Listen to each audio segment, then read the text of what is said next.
Hello and welcome. If you're watching this, you are likely successful in your application to your university studies. And you're probably wondering, what exactly do I need to settle into my new country? What is student life like? And how are my studies going to be?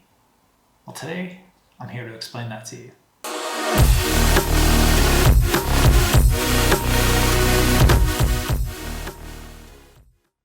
So settling into a new country can be difficult. Everything is different. You have to get a new phone, maybe a new SIM card. At least for me, I had to do that because in the US, your phone is actually tied to your data plan, so it's very difficult.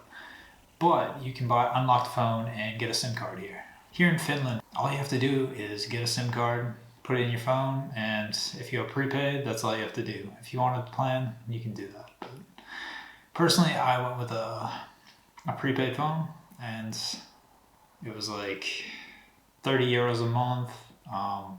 Back home, I was spending 120 a month, so 30 euros a month is a far cry from what I had been spending, so it was very good. And if you're studying in Finland, you can get a SIM card at any store. The convenience stores are kioski sell them. They're very cheap, 7 euros.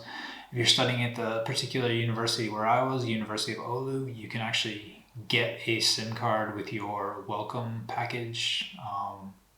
When I went to meet my kumi, I was given a tote bag with a bunch of welcome items, and a SIM card was actually one of them. So another first thing you should do after getting your phone all squared away is to go to the Maistraatti office. The Maistraatti office is basically a residence office. I don't know how you particularly say it, but it's an office where you go and you have to confirm your new address and basically say that you're going to be living in Finland for the next 2 years.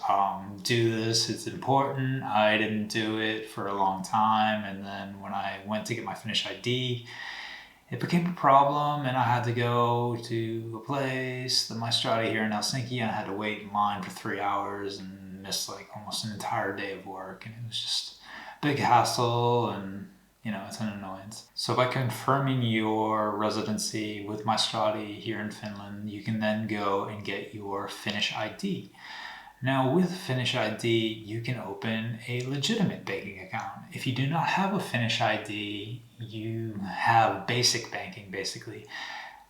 You are unable to download the app from your bank. You can't really do any online purchasing. You can't confirm your identity online. The banking here is extremely secure. You're given like a PIN code card. It's like this card that the bank gives you when you first open your account, and basically anytime you want to do a transaction for your rent, for your billing, for basically anything online, you have to type in one of these PIN codes, and it basically confirms that you are who you are. So if you get a Finnish ID card, it allows you to get online authorization so you can then purchase online. Without this card, this is what I lived through for 2 years. Basically, you can't purchase anything online.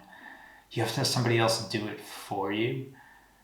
You will basically go online and type in your account number and your password and then be denied. However, if you go, you fill out the paperwork, you get a Finnish ID. The Finnish ID card will basically confirm who you are, and when you bring that back to the bank, it'll give you authorization to then make online purchases and be able to get full banking access. You get the apps, everything. As far as banks go here in Finland, I would recommend you go with Nordea. I know a lot of people that have Nordea, and I guess Nordea is very good with international students as well as international people. Personally, I have Opie Bank.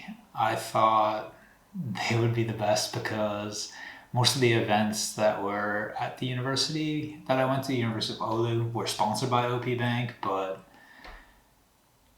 I never had a problem with them until I came to Helsinki, and then I got my Finnish ID and I went to basically get the full banking that I just mentioned. And that's when things got a bit bad, because they told me like, hey, you opened your account in Oulu, so now we have to actually communicate with Oulu because we don't have your information here. So it's kind of like old antiquated systems that they don't have my information just on the cloud or something. But anyway, it was a big hassle, and then it took me a long time. The guy working there, he was phenomenal though. He really was great customer service. But then the next day, my banking just didn't work, and I got locked out of my account, and I was told that, hey, you have to leave work early to come physically to our banking location to confirm your identity. And then I had to do that, and then they told me once again, like, hey, your banking was done in Oulu. We can't confirm your identity because unfortunately their offices are closed at this point. So you need to actually come back at lunch tomorrow, and it was just a big hassle. So I recommend going with Nordea, because everybody I know has never had these issues, and I guess that's a safe bet. So within your first couple of days at the university, you'll have to pay your student union fee. You can pay the half year or the full year on your first day. Just pay the full year, because you never know if you're like going to be short on money later in the year, and it's something you have to do. It ensures so many different benefits.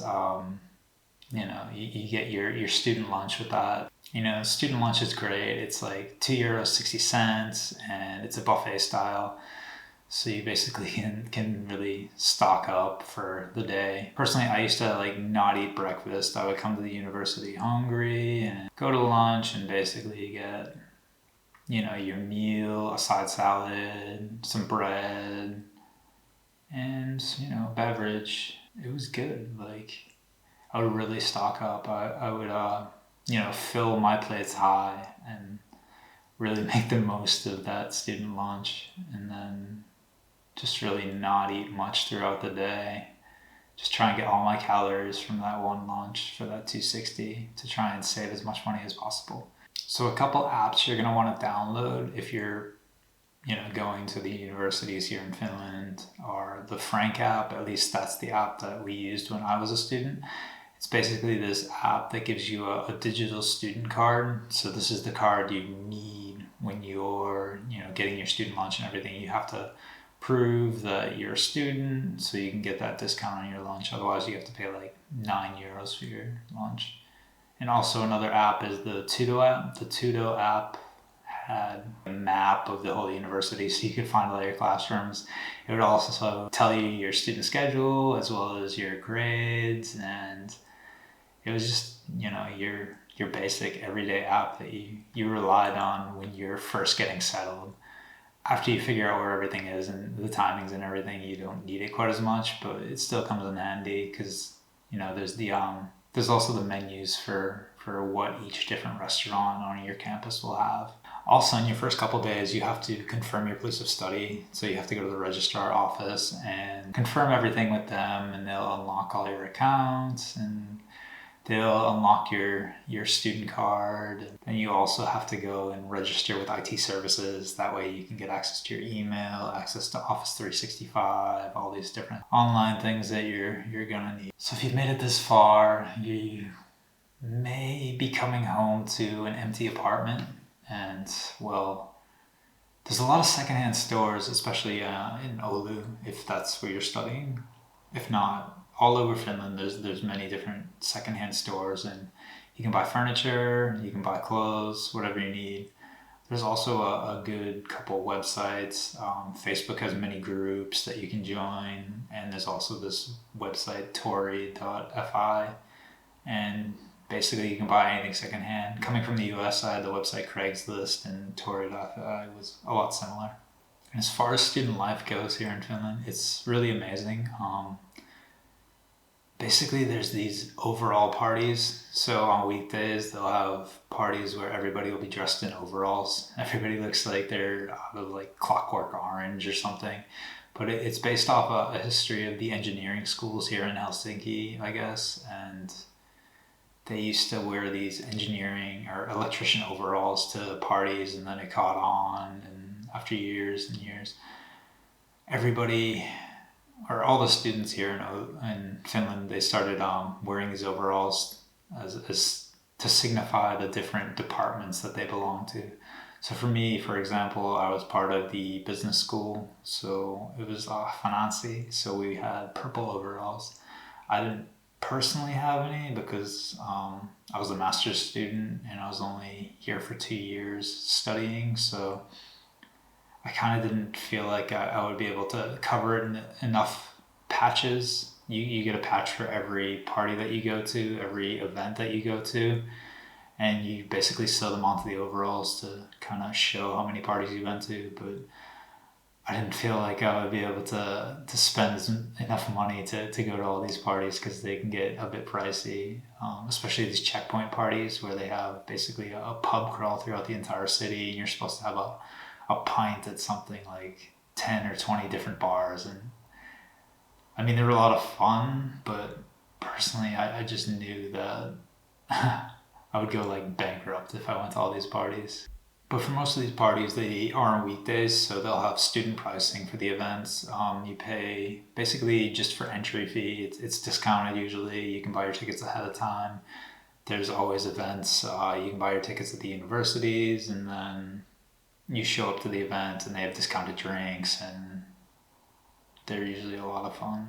So as far as master's studies go, personally I studied marketing at the University of Oulu, and most of my classes revolved around theoretical studies. It wasn't so much practical. I did have some classes where we worked with companies. I had a digital marketing course where we worked with an infographic company and had to basically design their marketing plan for the year, or their marketing plan going forward. And also we were given an assignment later in my second year to do the same with selected companies. It was like groups of 5 or 6 of us, and we each got to like choose our own company. So that was fun. I enjoyed those courses. Other courses like marketing theory or things like that, I just did not connect so much with, as I don't know, I think theoretical studies don't really hold much of a place in day-to-day working life unless you're planning on becoming a PhD student, in which case you'll love it. So one thing here in Finland is we have these kumis. So some people have kumi families where basically a family will take you in, they'll show you all around, they'll basically treat you like you're their kid, and they'll, you know, treat you to a bunch of different opportunities here and just introduce you to Finnish life. Personally, I didn't go that route. I just had a student kumi, and the student kumi was basically a person that would tell you all the things that I'm telling you now and introduce you to the things you need to get by here being a student. So yeah, that's basically the basics of student life. If you have any more questions or anything, please comment below. I'll be doing a whole video series about, you know, studying here and moving here in general. Next up, I'll tell you about getting an internship here and how to do that and put your best foot forward towards, you know, starting a new life here like I did. Yeah, so thank you very much for watching, and see you on the next one. Keep it.